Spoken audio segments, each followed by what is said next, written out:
Hi, Mystery Recapped here. Today, I am going to explain an American romantic comedy called The Invention of Lying. Spoilers ahead, watch out, and take care. The movie starts with a man narrating about a world where humans have evolved into beings who cannot tell a lie.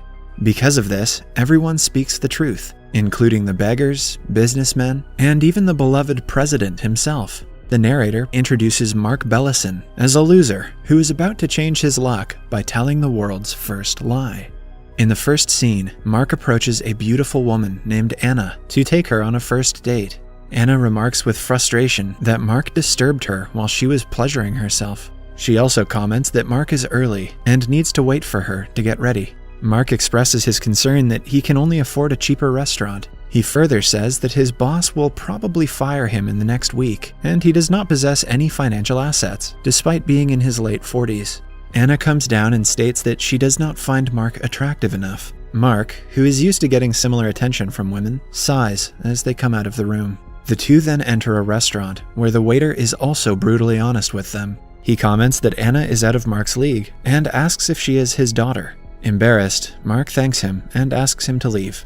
He then asks Anna about herself. She replies that she has a job that pays well, so she is thriving in life. She gets a phone call from her mother and tells her that Mark is not good looking and does not earn well. Upon her mother's query, she answers that she is neither kissing nor sharing the bed with him tonight. As they leave, Mark thanks Anna for seeing him.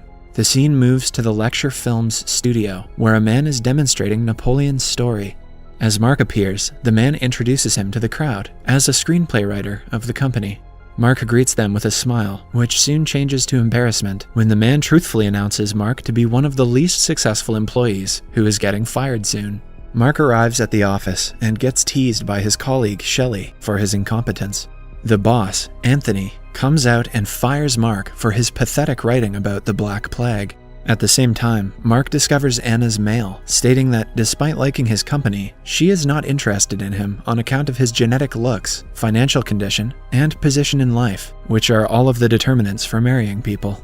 Shelley rubs salt into Mark's wounds with her honesty, saying that the best part of the mail is about his bad looks. When Mark walks out of his office, Shelley and Brad, Mark's competitor, say that they've always loathed Mark working with them. Brad further says that Mark will always be a loser. This is a lot of truth bombs for one day. What did these people talk about before? Mark then enters a nursing home, which in this world is called a sad place for hopeless old people. He is there to see his mother, Martha Bellison. He tells Martha about losing his job. He stresses that his mother is a loser too, and they come from a long line of losers. Later, at home, Mark's landlord approaches him, asking for the rent.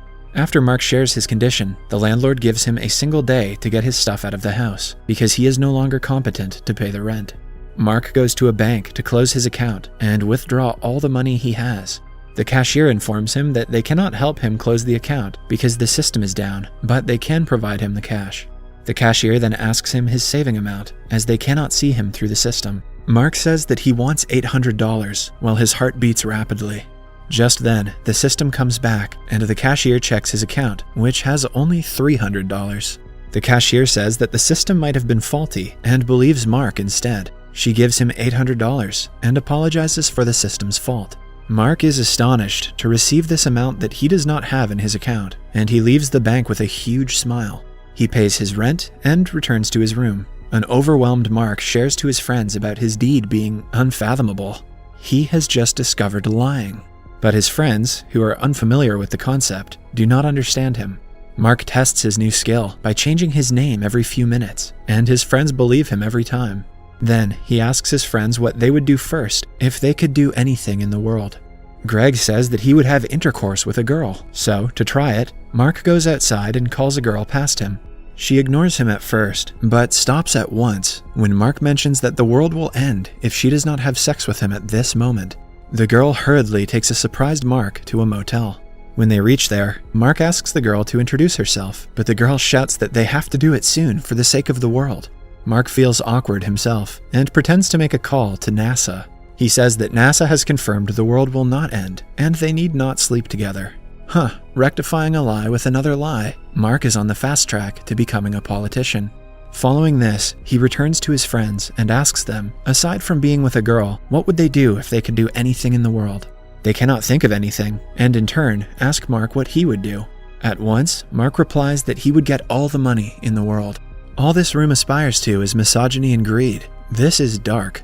After that, Mark and Greg go for a ride, as Greg drives the car totally drunk. A police officer stops them and tries to arrest Greg for drunk driving, but when Mark simply states that his friend is not drunk, the officer believes him. He even apologizes and leaves the scene. The friends enter a casino where Mark insists on playing roulette. He plays his chance on 28, but sees that the roulette is marked 35, so he slyly points and yells at everyone to look at something unusual ahead. As everybody looks away, Mark drags his bet to 35 and claims it. The dealer doesn't doubt him and provides Mark with his prize. In a similar way, Mark cheats several times and comes out of the casino with a large sum. Later, he meets his depressed friend Frank in an elevator, who shares that he is about to commit suicide. Mark thinks about it and tells Frank that he does not need to kill himself. Frank believes him, and they both plan to hang out later that night. Mark uses the technique he has discovered to bring happiness to people's lives. That's more like it, Mark. One night, Mark calls Anna and asks her on another date. He explains that he has changed and Anna should see it herself. Anna agrees to go out with him for the last time. After hanging the phone up, Mark turns his TV on and sees a lecture film show in which the narrator praises Brad's writing.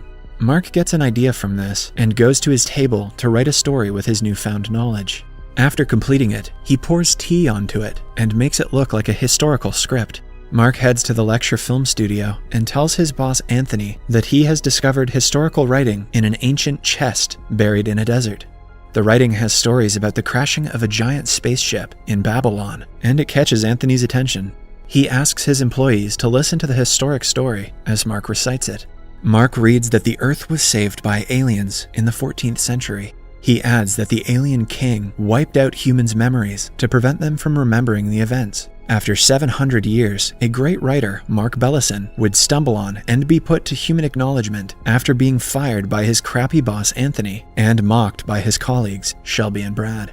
The last sentence of the script says that the lecture films will be making a successful film and Mark will become famous and wealthy. Everyone applauds, believing the absurd writing, while Brad is upset. Anthony asks Mark to get to work on that film soon. The next day, Mark takes Anna to an expensive restaurant for their date. Anna congratulates Mark for selling his script and asks about his family. Mark shares that his father is an alcoholic and his mother is in a nursing home. He plans to take her out of the nursing home the next day and get her a mansion. Mark finally asks Anna if she wants to spend her life with him, since he is now wealthy and successful. Though Anna likes him for his wealth and success, she rejects him because of his appearance and remarks that she does not want her kids to be fat with snub noses. Disappointed, Mark takes a sip of his drink and answers a phone call. He finds out that his mother is in critical condition and rushes to the hospital. On her deathbed, Martha shares that she is frightened of dying, for it is an eternity of nothingness. As her vitals drop, Mark lies to his mother, saying that she will be in her favorite place after death, young and juvenile, together with her loved ones. As Martha hears this, she smiles with excitement and soon passes away. The doctor and nurses, who just heard Mark talk to his mother, ask him to talk more about life after death, but saddened by the loss, Mark returns back home with Anna. As they wake up the next morning, they share smiles, knowing that they slept on each other's shoulders the whole night. Later, Mark drives to his home to find a big crowd in front of it.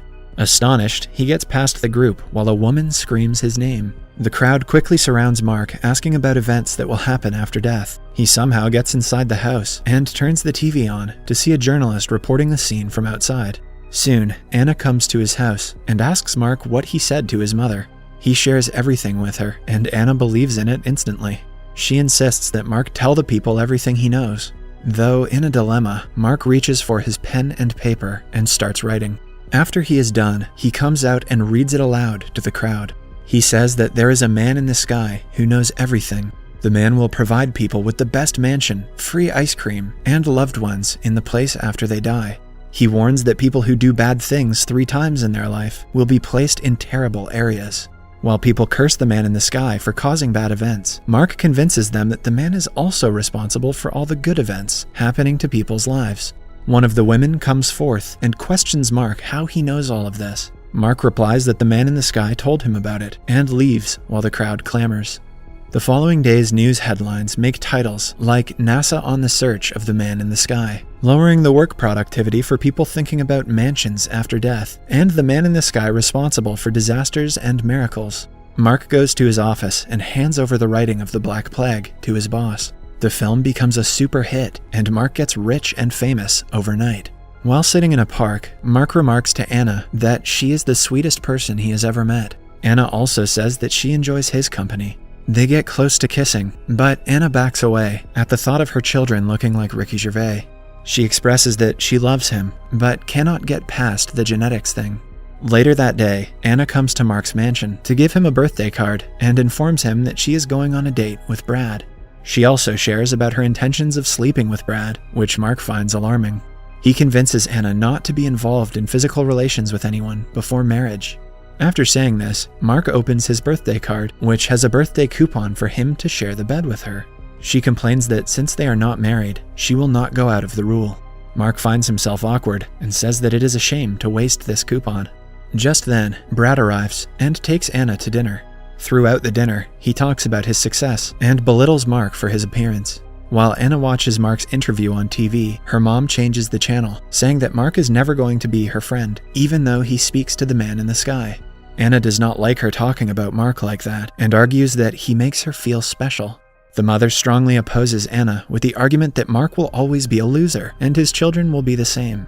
She calls Brad at that moment and insists that Anna talk to him.